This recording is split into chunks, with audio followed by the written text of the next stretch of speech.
참 좋으신 하나님 아버지 감사합니다. 오늘 우리가 하나님의 말씀을 함께 읽을 때 이 말씀을 통해서 우리에게 하시는 주님의 음성을 듣는 시간으로 하나님 저희들을 도우시고 함께하여 주시옵소서. 감사드리며 예수님의 이름으로 기도드렸습니다. 아멘. 샬롬. 반갑습니다. 바깥에도 벚꽃이 활짝 핀 봄이 찾아왔는데 오늘 예배당에 모이신 여러분들의 모습을 보니까 진짜 봄인 것 같아요. 우리 효은이는 아주 병아리처럼 예쁜 개나리가 큰 게 하나 펴 있는 것 같아요. 반갑습니다. 여러분, 오늘 우리가 함께 읽은 본문 말씀은 요한복음 말씀입니다. 요한복음은 신약성경의 네 번째 성경이고요. 신약성경의 첫 번째 세 개의 책이 마태, 마가, 누가복음입니다. 이 마태, 마가, 누가복음에는 예수님이 이 땅에 오셔서 하신 말씀들, 또 예수님이 이 땅에 오셔서 하신 사역들을 이제 기록을 하고 있어요.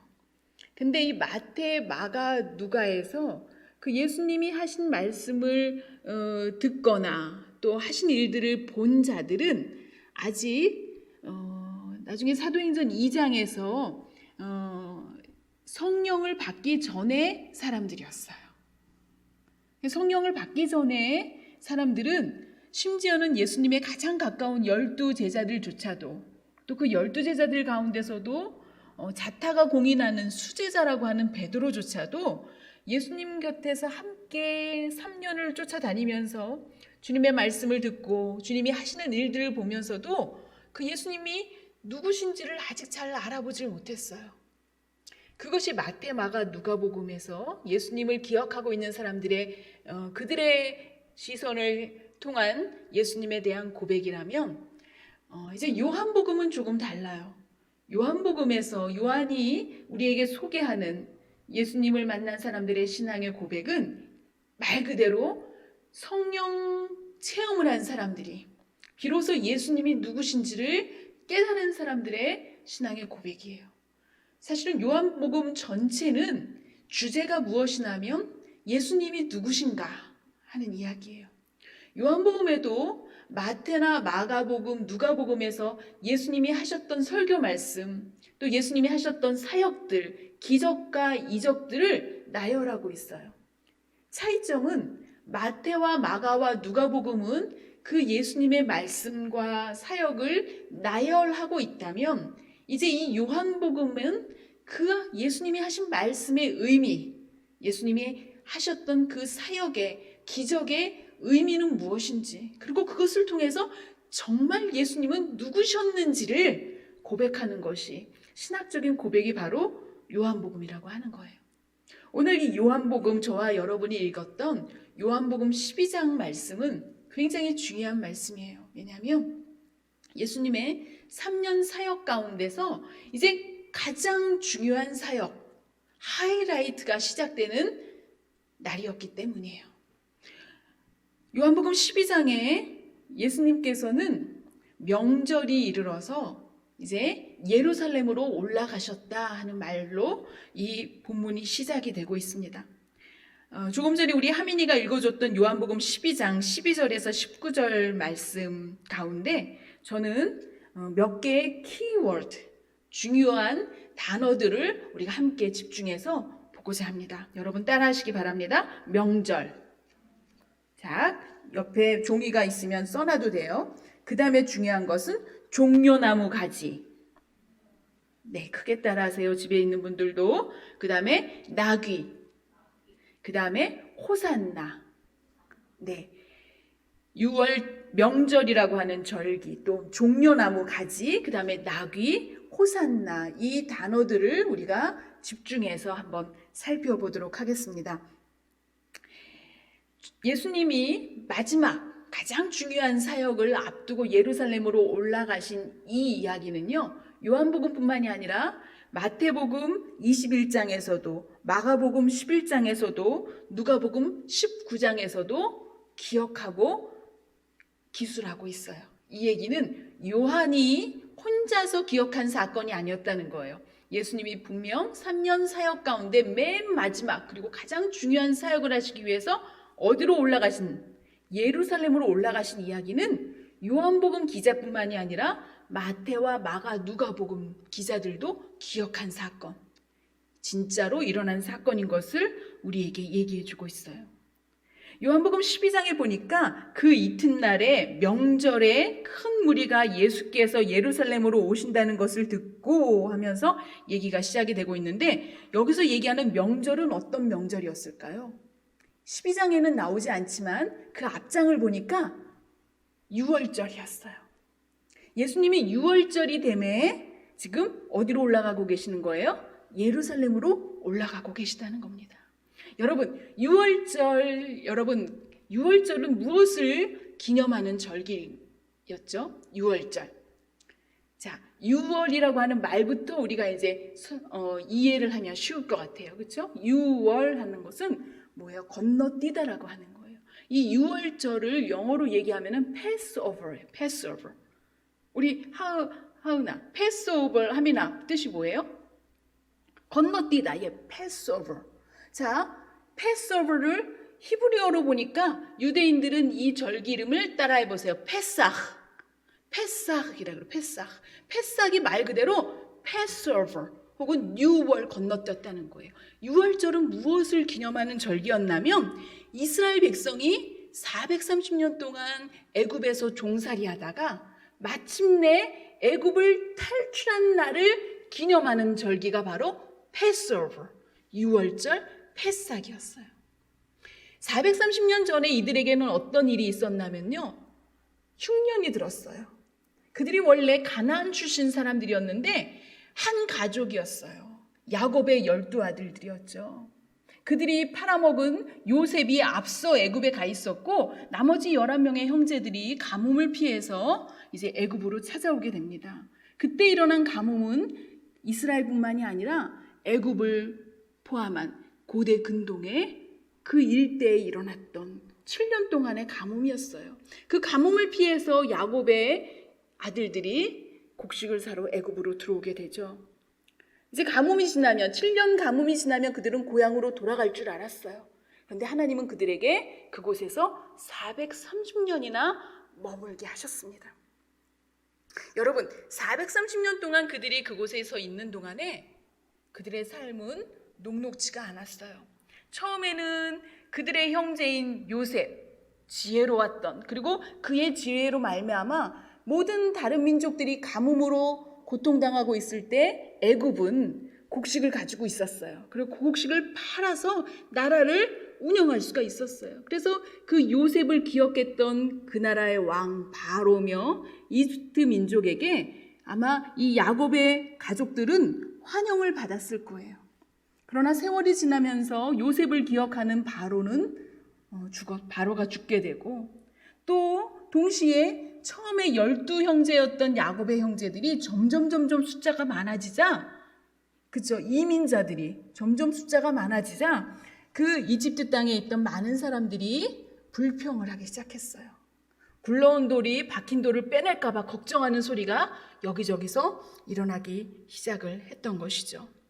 그래서 처음 환영받았던 그 가족은 어느덧 이집트에서 종살이하는 신세로 전락을 하게 됩니다. 여러분, 이 430년 쉽지 않은 시간이었습니다. 짧지 않은 시간이었습니다. 기다림의 시간이었습니다. 많은 질문을 하는 시간이었을 거고요. 많은 의심을 하는 시간이었을 겁니다. 왜냐하면 그들은 이야기를 통해서 그들의 조상인 아브라함과 이삭과 야곱에게 하나님이 약속하셨다고 하는 것을 기억하고 있었기 때문이에요. 하나님이 그들을 통해서 한 민족을 이루실 거라고 하는 약속을 기억하고 있었고요. 하나님이 그들에게 가나안 땅을 선물로 주신 것을 그들은 기억하고 있었을 거예요. 하지만 430년 시간이 지나면서 그 기억과 그 약속에 대한 회의와 의심과, 그쵸? 절망이 그들을 사로잡게 했을 것입니다. 여러분, 430년을 그들이 기다리게 된 것은 우연이 아니었습니다. 그것은 하나님의 시간표, 하나님의 계획하심이었습니다. 하나님이 그들이 한 민족이 되기까지 기다리시는 시간이었습니다.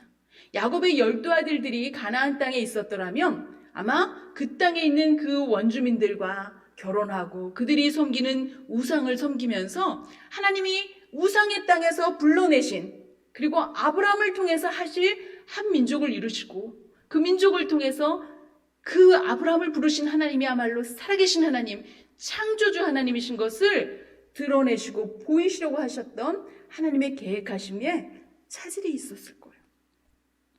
하나님은 그 가족을 불러내셔서 애굽으로 부르신 다음에 그곳에서 고센 땅이라고 하는 곳에 그들을 머물게 하시면서 그들이 한 민족이 되기까지 기다리게 하셨던 것을 여러분 바라보시기 바랍니다. 때로 저와 여러분이 삶을 살아가는 데 있어서 기다리는 시간이 찾아올 때가 있습니다. 그 기다리는 시간에 여러분들은 의심할 겁니다. 여러분 불안해질 겁니다. 여러분 절망하게 될 겁니다. 그러나 여러분 기다리는 시간에 혹시 하나님의 뜻이 무엇인지 여러분 물어보시기 바랍니다. 하나님 지금 무엇을 하고 계시는지, 하나님께서 나의 삶 가운데서 나를 준비시키시고 내 형편을 준비시키시는 그 하나님을 소망하시기 바랍니다. 이스라엘 백성이 430년 동안 사는 가운데 한편으로는 그들의 삶은 익숙해졌어요.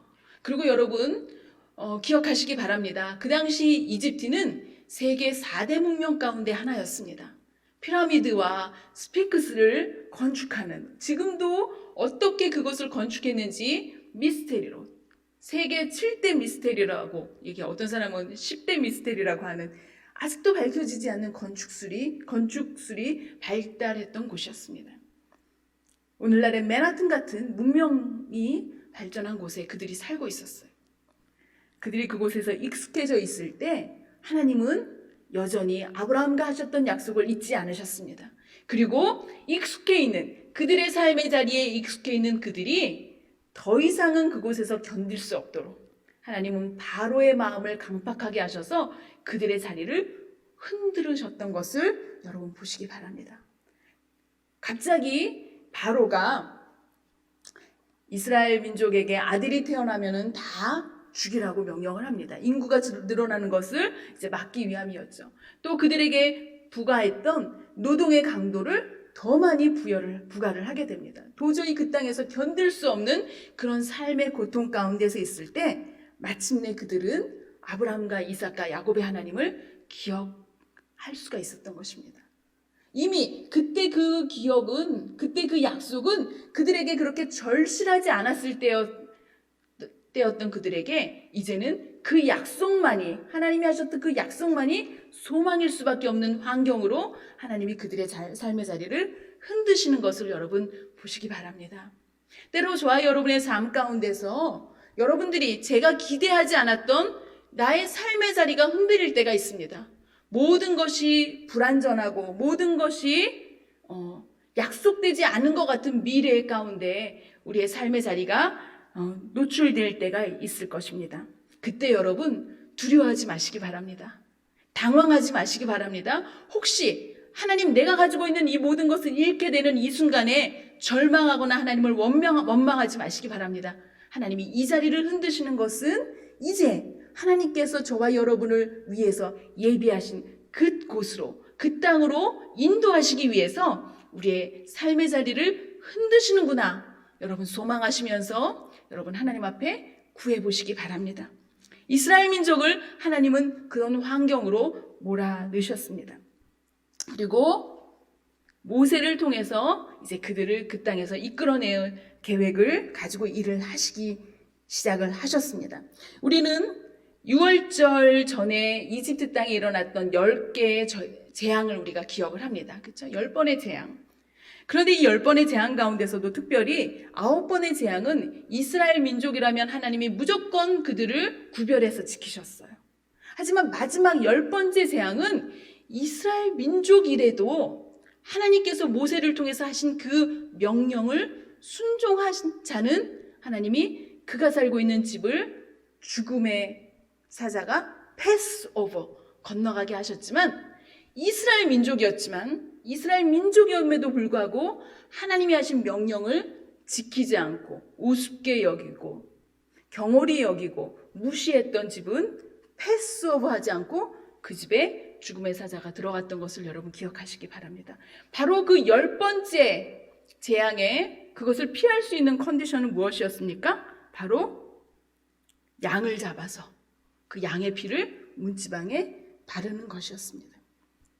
얼마나 그날이 급한 날이었는지 빵을 반죽을 했는데 그 반죽한 것이 부풀 시간도 없이, 그래서 서서 밥을 먹어야 될 긴박한 탈출을 앞둔 긴박한 순간에 하나님이 양을 잡으라고 하는 명령은 참 넌센스였을 거예요. 그렇죠? 왜요? 이유가 설명되지 않는 명령이었을 거예요. 우리가 신앙생활하면서 하나님이 우리에게 주시는 말씀 가운데 어떤 것은 내가 순종할 만한 말씀이 있고 어떤 것은 도무지 이해가 안 되는, 하나님 내 형편을 아시지 않습니까? 내 모든 것을 아시지 않습니까? 어떻게 나에게 이것을 요구하십니까? 하나님의 명령이 우리에게 이해되지 않는 명령일 때가 얼마나 많은지 모르겠습니다. 이스라엘 민족이 바로 그러한 명령을 듣게 되었습니다. 양을 잡으라는 거예요.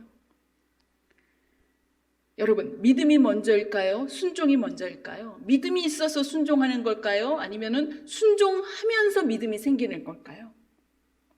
제가 생각할 때 그 와중에 그 많은 이스라엘 백성들 가운데 믿음이 있어서 순종한 사람은 없었을 거예요. 때로는 자기네 집안의 큰아버지가 강요해서, 때로는 아버지가 강요해서, 때로는 부인이 강요해서 억지로 아마 남들이 양을 잡으니까 따라한 사람들도 있었을 거예요.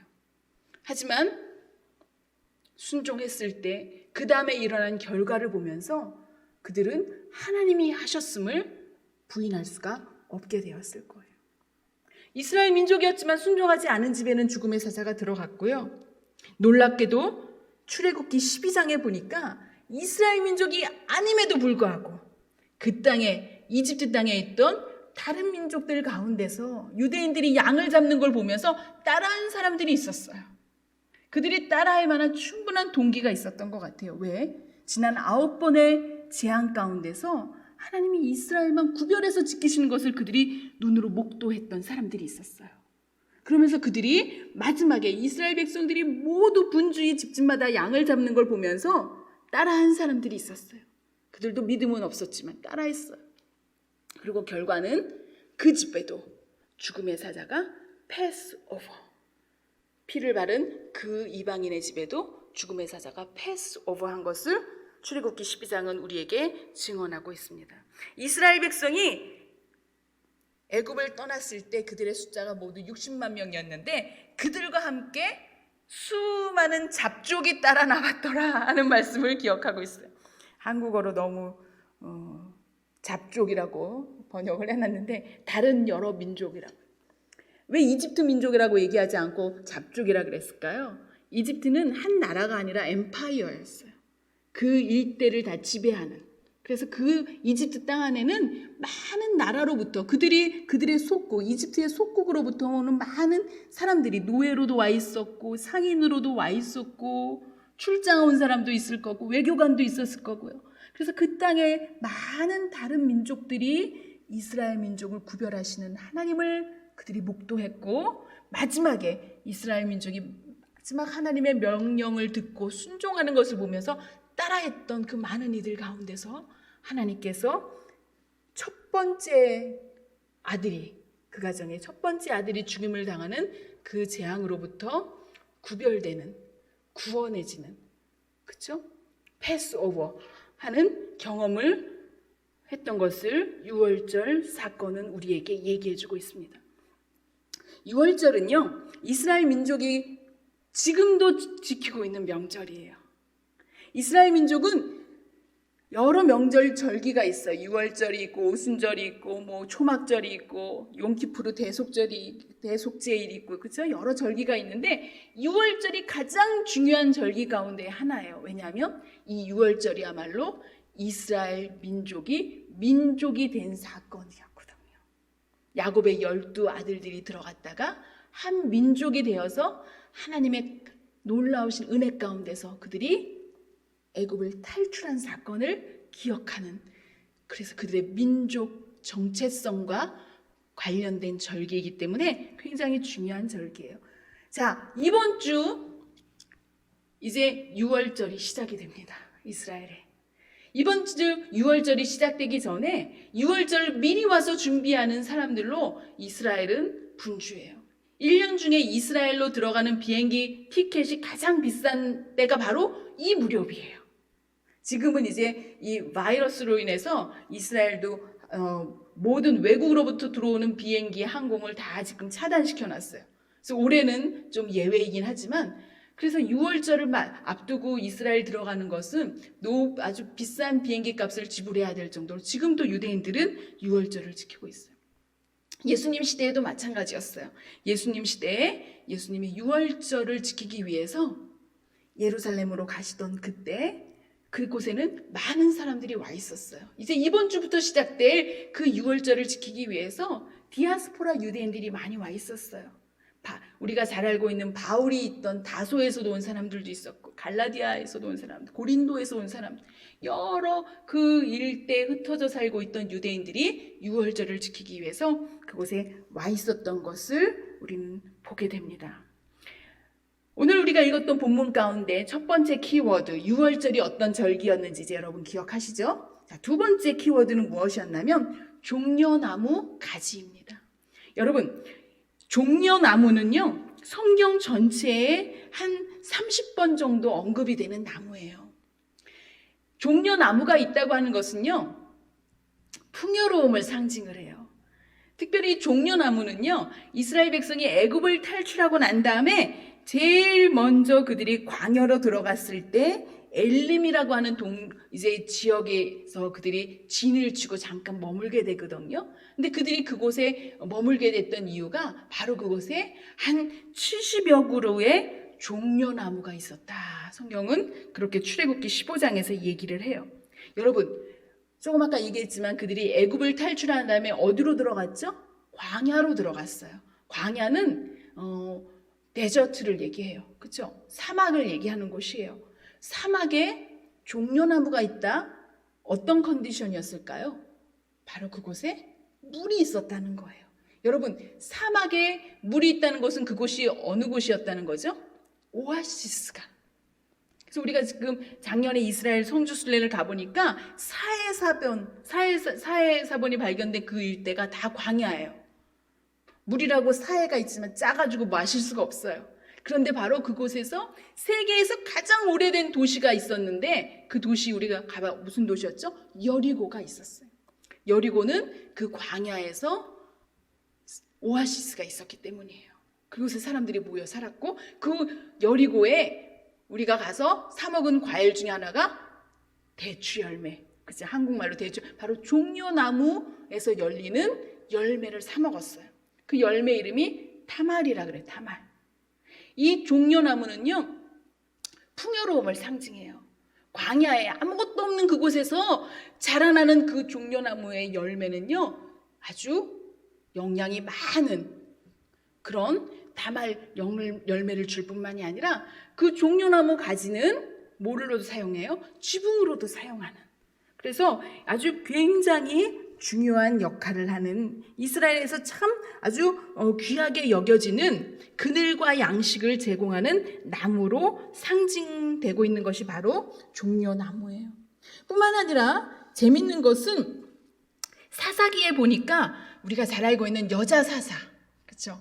여자 사사 드보라 여러분 기억하셨을 겁니다. 이 드보라가 이제 이스라엘 자손들을 재판할 때 어디에서 주로 앉아서 재판했냐면은 사사기 4장 5절에 보니까 종려나무 아래 그가 앉아서 그녀가 종려나무 아래 앉아서 있었다.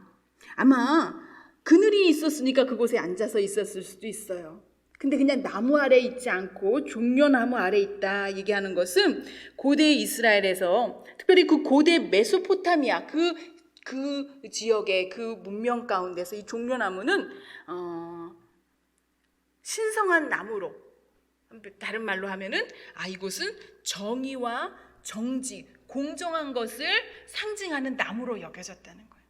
여러분 우리가 기억을 해보시면 종려나무는요 이 줄기가 아주 곧바로 높이는 한 30m까지 자라는 나무예요.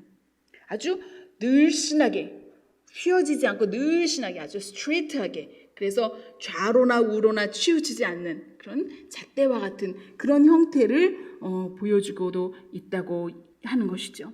또 하나 이 종려나무가 가지고 있는 상징이 있는데 그것은요, 종려나무의 생명력이 얼마나 강한지, 이 종려나무는 그 나무를 베어가지고 그루터기만 남아있잖아요. 근데 그 그루터기도 또 불을 태워요. 그루터기를 불을 살라버려도 그 안에서 다시 새싹이 돋을 정도로 아주 생명력이 강한 나무가 바로 종려나무라고 하는 거예요.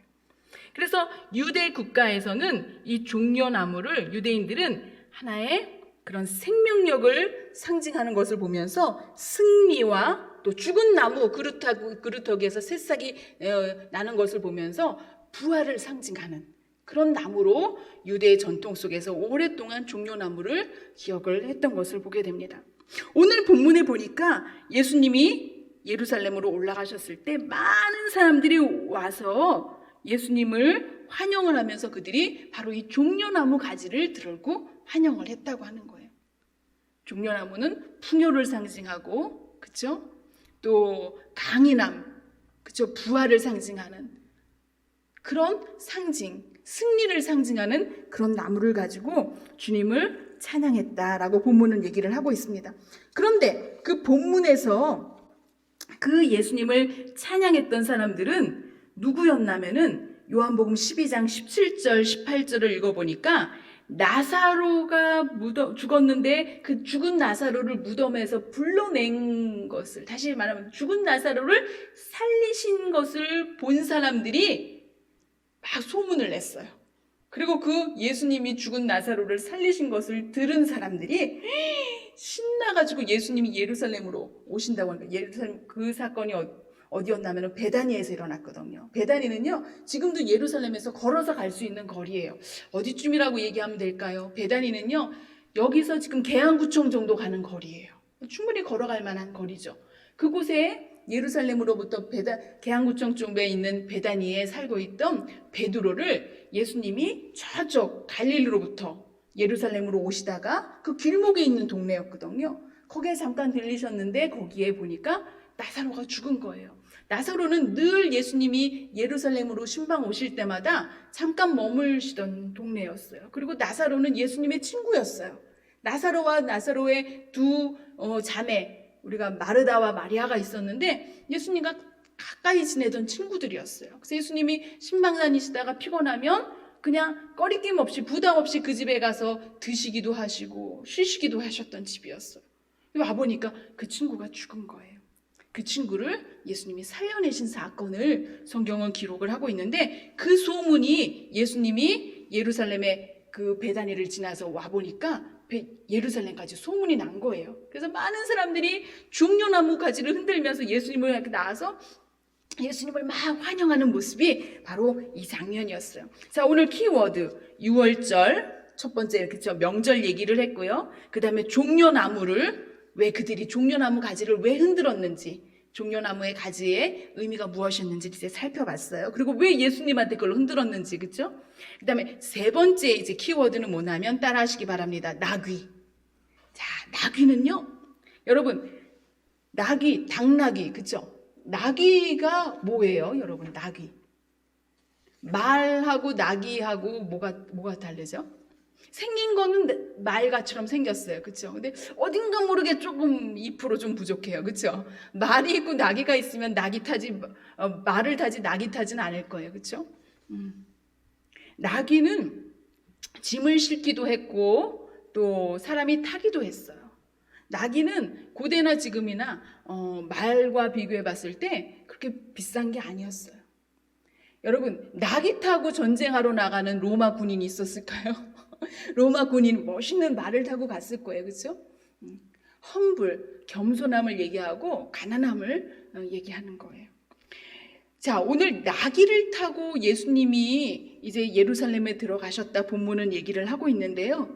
그러면서 15절에 보니까 이것은 이미 기록되어 있다 그랬어요. 어디에 기록되어 있는 거예요? According to Scripture. 이거는 구약 성경에 이미 기록되어 있는 거다 얘기를 할 수가 있어요. 왜냐하면 이 말씀이 마태복음이나 마가복음이나 누가복음에서도 예수님이 나귀를 타고 들어가셨다 얘기를 나오거든요. 우리가 구약성경 전체를 찾아보자 보니까 언제 예수님이 나귀를 타고 예루살렘으로 들어가실 것이다라고 약속, 예언이 되어 있나 한번 찾아봤어요. 그랬더니 보니까 스가랴서 9장 9절이었어요. 여러분, 스가랴는 어떤 시대를 살았던 사람이냐면 바벨론 포로로 이스라엘이 끌려갔다가 포로에서 돌아왔을 때 활동했던 사람이에요. 학계 선지자하고 같이 활동했던 선지자고요. 또 이 스가랴는 누구나 하면은 여러분, 우리가 지난 가을에 느헤미야를 계속 말씀을 읽었어요. 느헤미야가 바로 바벨론 포로에서 돌아와서 무너진 성벽을 건축했던, 그렇죠? 재건했던 사람이었잖아요. 바로 그 시대의 사람들이었어요. 이 스가랴 선지자를 통해서 하나님은 무엇을 말씀하셨냐면 무너진 성전을 혹은 무너진 예루살렘을 혹은 무너진 성벽을 재건하는 것도 중요했지만 더 중요한 것은 바로 내적인 변화를 강조했던 것이 바로 스가랴 선지자를 통해서 하나님이 하셨던 말씀이었어요. 우리가 잘 알거니와 느헤미야가 성벽을 재건하려고 할 때 많은 사람들이 방해를 했어요. 그렇죠? 많은 방해꾼들이 있었어요. 내적으로 갈등이 있었어요. 이스라엘의 지도자라고 하는 사람들이 가난한 사람들에 대한 돌봄의 여유가 없었어요. 자기들만 잘 살면 되지 하는 그런 영적으로나 종교적으로나 사회적으로나 도덕적으로나 그들이 완전히 회복되고 있지 않았을 때 성전을 건축하는 것, 성벽을 새로 쌓는 것보다 더 중요한 것이 무엇인지 하나님은 스가랴를 통해서 말씀하셨는데 바로 회개하라고 하시는 말씀이었어요. 스가랴서의 말씀은 회개가 주제였어요. 뿐만 아니라 스가랴는 이 회개를 해야 된다고 강조하면서 앞으로 오실 예수님을 예언을 한 거예요. 그 예수님은 나귀를 타고 오실 분이시다. 여러분, 이스라엘 민족이 회개하는 것과 예수님이 나귀를 타고 오시는 것은 무슨 연관이 있을까요? 어떤 신학적인 의미가 있는 것일까요? 여러분, 바로 이 스가랴서는 예수님이 왜 오셨는지를 얘기해주고 있다는 거예요. 예수님이 오신 이유는 자선 사업을 하기 위해서 오신 것이 아니에요. 예수님이 오신 이유는 배고픈 사람을, 오병이어를 가지고 배고픈 사람을 먹여주시고, 예수님이 오신 진짜 목적은 아픈 사람을 고치고 마음이 아픈 사람을 위로해 주시고 오신 것이 최종 목적이 아니라 예수님이 오신 진짜 목적은 무엇이냐면 바로 우리의 죄를, 우리가 회개해야 되는 우리의 죄를 용서하시기 위해서 오셨다는 것을 의미하고 있는 거예요. 여러분, 회개라고 하는 것은 아까 스가랴가 강조한, 스가랴가 요구한, 하나님이 스가랴를 통해서 이스라엘 민족에게 들으라고 하신 말씀은 회개예요. 회개는 무엇일까요? 회개는 나의 잘못을 고백하는 거예요. 회개는 나의 죄가 무엇인지를 알아야지 고백할 수가 있어요. 그렇죠? 그 나의 잘못을 고백할 때 누구에게 고백해요? 하나님 앞에 고백하는 거예요. 우리가 지난주 우리가 성경 말씀을 통해서도 배웠지만 하나님 앞에 영적으로 추상적으로 입으로만 고백하는 것이 아니라 하나님 앞에 예배드리기 전에, 하나님 앞에 예물을 드리기 전에 먼저 너희가 가서 너희 가운데 얽혀있는 관계를 해결하고 오라고 하신 말씀을 기억할 때 우리가 회개한다고 하는 것은 하나님의 형상대로 지음받은 이 천지 만물 포함한, 그것에는 사람, 하나님의 형상대로 지음받은 사람, 우리 이웃도 포함되는 거예요. 그렇죠? 그 모든 관계를 우리가 우리의 죄로 인해서 얽혀있는 것을 우리가 고백하는 거예요. 그리고 그것을 하나님 앞에 용서함을 구하는 거예요. 여러분, 진짜 용서할 수 있는, 용서를 하실 수 있는 분은 누구실까요? 하나님 한 분이에요. 우리가 죄의 궁극적인 우리가 죄를 범했을 때 우리가 지은 죄의 궁극적인 대상은 하나님이에요. 왜? 하나님께 영적으로 지은 죄뿐만이 아니라 우리 인간관계 속에서 혹은 우리 자연 만물, 우리 공해를 포함한, 그렇죠? 이 자연의 파괴를 조장하고 있는 인간의 모든 행위는 궁극적으로 천지를 창조하신 창조주 하나님에 대한 우리의 죄이기 때문이에요.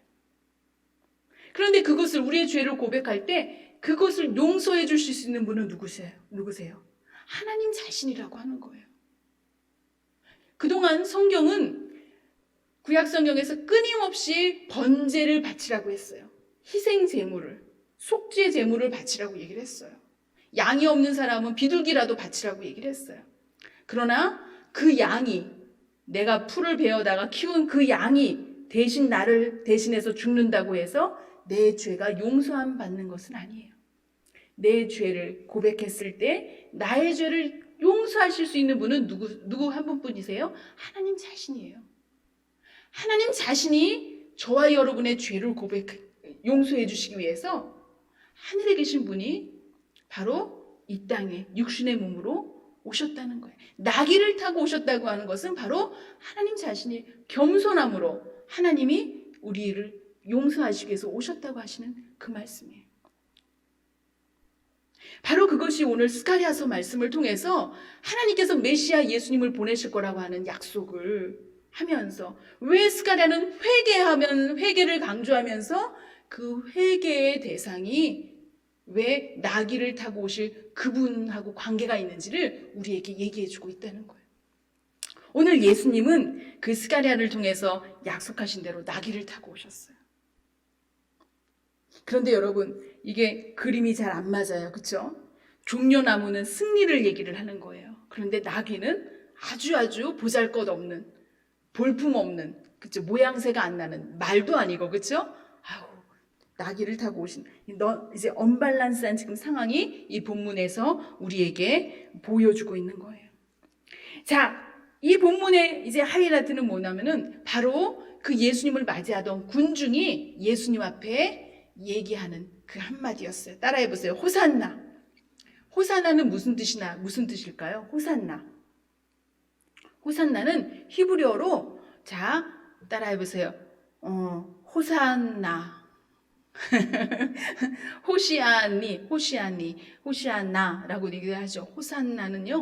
호산나는 레호시아 동사 to save, to rescue 하는 레호시아라고 하는 동사와 나라고 하는 전미사가 붙은 거예요. 나는 무슨 뜻이냐면은 please라고 하는 간청을 의미하는 거죠. 그래서 please 레호시아, please save, please rescue. rescue는 뭐예요?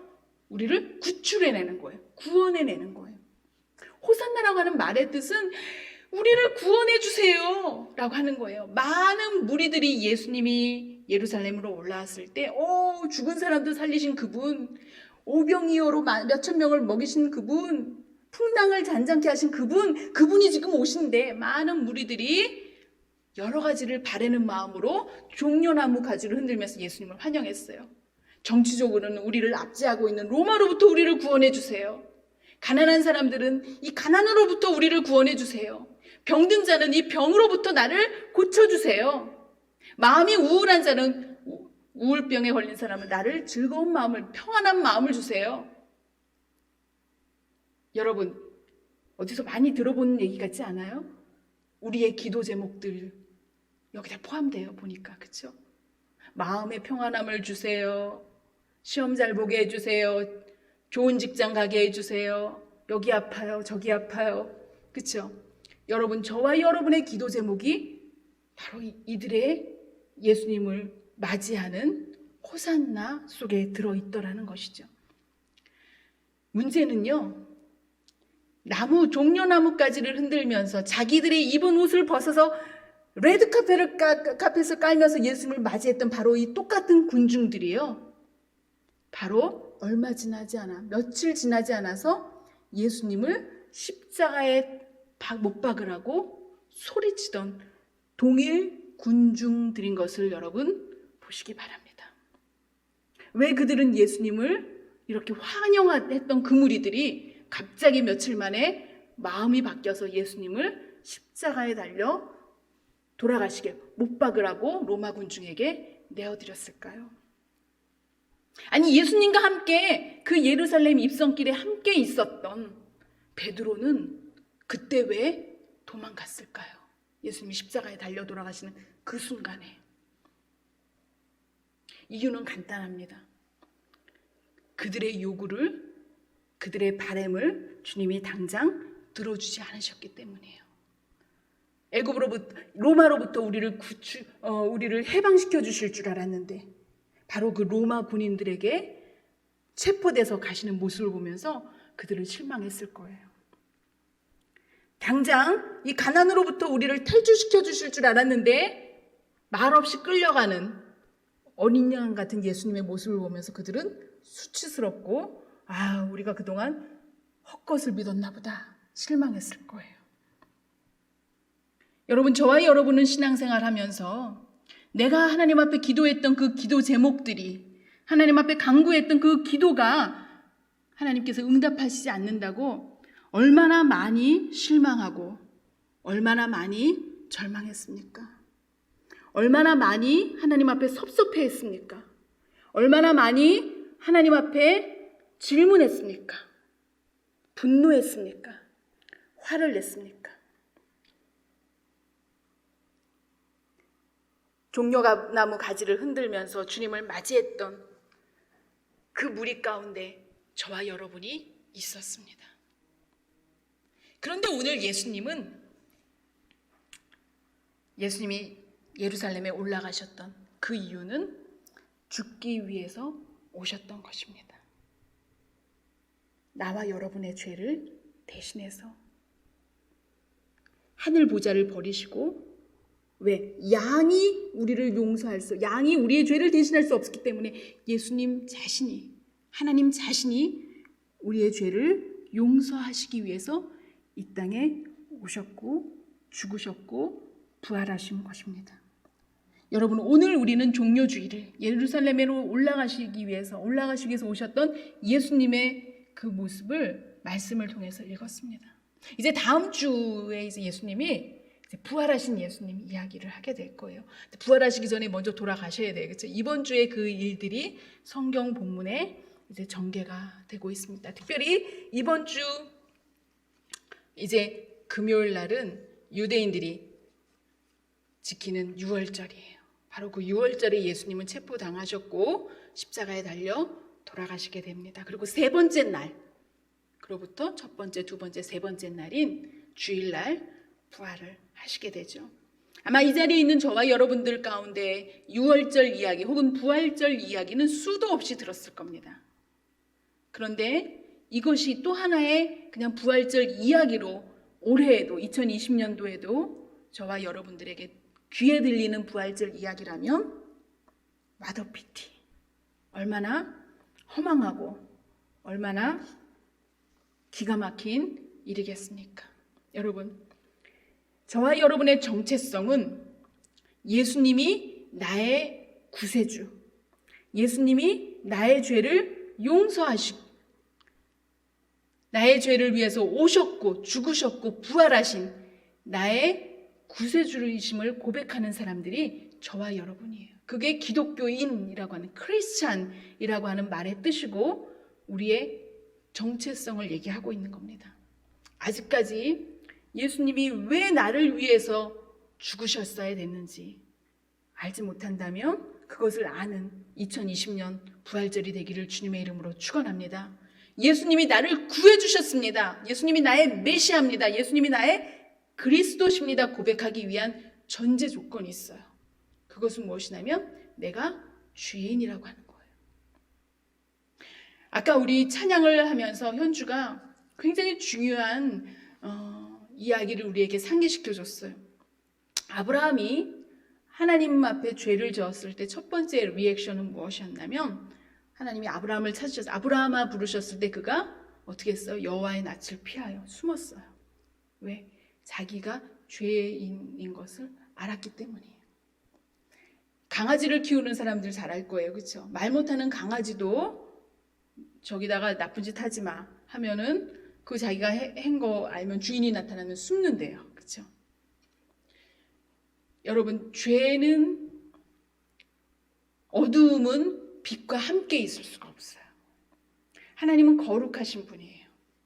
그 거룩하신 분 앞에 우리는 나아갈 수 없는 존재예요. 왜냐하면 죄인이기 때문에. 기독교는 성선설을 믿느냐 선악설을 믿느냐 이럴 때 여러분 선악설이에요. 그렇죠? 여기 유치원 선생님들 많이 있는데 제가 지금도 생각나요. 예전에 20년 전에 조미영 선생님이 어린이집 선생님을 하면서 저한테 와서 그러는 거예요. 그때 제가 전도사인데 전도사님 선악설을 믿습니까? 선성설을 믿습니까? 그래요. 그래서 왜요? 그랬더니 어린이집 교사를 하고 있는데 보니까 애들을 보니까 인간은 죄인인 게 분명하다는 거예요.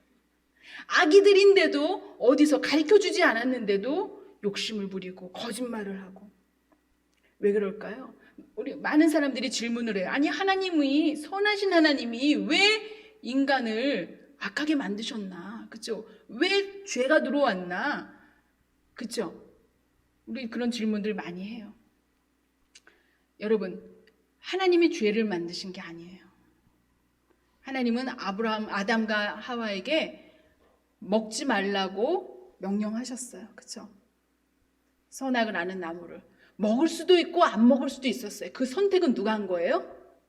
아담과 하와가 한 거예요. 하나님이 억지로 악을 인간의 삶 가운데 들어오게 하신 게 아니에요. 선택은 우리가 할 수가 있었던 거예요. 그런데 여하간에 아담과 하와가 그렇죠? 뱀의 관계에 빠져서 선택을 하나님이 하지 말라고 한 불순종을 했어요. 그리고 그것이 원죄, 우리 안에 원죄로 내려오고 있는 거예요. 모하임네스, 저와 여러분이 살인죄를 지어서 감옥에 들어가 있지 않아도 우리는 모두 하나님 앞에 죄인이에요. 왜? 십계명에 피지컬하게 누구를 죽이지 않아도 예수님이 그 말씀을 적용하신 예수님의 적용법에 보면 누구를 미워만 해도 우리는 살인한 사람들이에요. 그리고 하나님의 말씀대로라면 하나님의 말씀대로 살지 못하는 우리는 모두 축복 아래에 있는 사람, 복 안에 있는 사람이 아니라 저주 아래에 있는, 우리는 해결할 수 없는, 우리 스스로는 해결할 수 없는 죄인이라는 거예요. 여러분, 저와 여러분들이 예수님을 메시아라고, 예수님을 구세주라고 믿는 바로 그리고 예수님이 구세주로 우리에게 필요하신 바로 그 이유는 우리는 해결할 수 없는 죄 가운데 있는 사람들이라고 하는 거예요. 여러분, 이것이 이제 제가 여러분에게 드리는 말로, 언어로 여러분들이 합리적으로 이해할 수 있기 때문에 내가 죄인이라는 것이 아니라 내가 죄인인 것을 깨달을 수 있는 은혜를 저와 여러분에게, 또 우리 청년교회에게 하나님이 이번 부활절에 저희들에게 주시기를 주님의 이름으로 간절히 간구합니다. 우리가 먼저 해야 될 것은 내가 죄인인 것을 알고 하나님을 영접할 때, 예수님을 나의 구세주로 영접할 때 주님께서 우리의 나머지 것들은 다 책임지시고 해결하시고 하나님의 가장 좋은 방법과 하나님의 시간표 속에서 우리를 먹이기도 하시고 입히시기도 하시는 것을 여러분들이 맛보아 아시게 될 것입니다. 이번 우리 코로나 사태를 보면서 인류가 전에 없던 것들을 경험하고 있어요. 온 인류가 누구 하나 예외 없는 그런 상황을 맞이하는 가운데 두려움과 절망과 공포 속에 있을 시간이 없습니다. 지금 저와 여러분이 해야 될 일은 코로나 피해가게 해주세요. 그것이 우리의 기도 제목이 아니라 하나님께서 지금 이 순간에 저와 여러분에게 초청하시는 예수님 만나기를, 예수님을 나의 구세주로, 예수님을 나의 메시아로 영접하도록 초청하시는 그 주님의 음성을 듣게 되는 그런 귀한 시간인 것을 여러분 믿으시고 감사하시기 바랍니다. 그리고 그 예수님 만나기를 위해서 우리가 간절히 사모하고 하나님 앞에 엎드려 기도할 때 저와 여러분에게 회개의 문을 열어주셔서 내가 알고 지은 죄, 모르고 지은 죄, 내 안에 숨겨진 모든 죄를 주님 앞에 내려놓고 우리가 간절히 주님 앞에 기도할 때 성령께서 우리를 도와주시고 우리를 위해서 오셨고 죽으셨고 부활하신 예수님이 저와 여러분을 만나주시기를 주님의 이름으로 간절히 축원합니다. 참 좋으신 하나님 아버지 감사합니다. 오늘 예루살렘으로 올라가신 그 예수님을 우리가 보았습니다. 주님, 오늘 이 자리에 모여있는 우리도 그 예수님을 만나기 위해서 각자의 종려나무 가지를 들고 있습니다. 그러나 주님, 우리가 간절히 주님 앞에 간구하옵기는 내가 정해놓은, 내가 만나고 싶은 예수님을 만나는 것이 아니라 나를 위해서 오셨고 죽으셨고 부활하신 예수님을 만나기를 원합니다. 예수님이 나의 구원자이신 것을, 예수님이 나의 구세주이신 것을 하나님 알게 하여 주시옵시고 하나님 저희들을 만나 주시옵소서. 이번 주 돌아오는 주 부활절의 예배는 그 부활하신 예수님을 우리가 만난 고백이 이어지는 예배가 되게 하여 주시옵시고 그 부활하신 예수님을 찬양하는 예배가 되게 하나님 역사하여 주시옵소서. 감사드리며 예수님의 이름으로 기도드렸습니다. 아멘.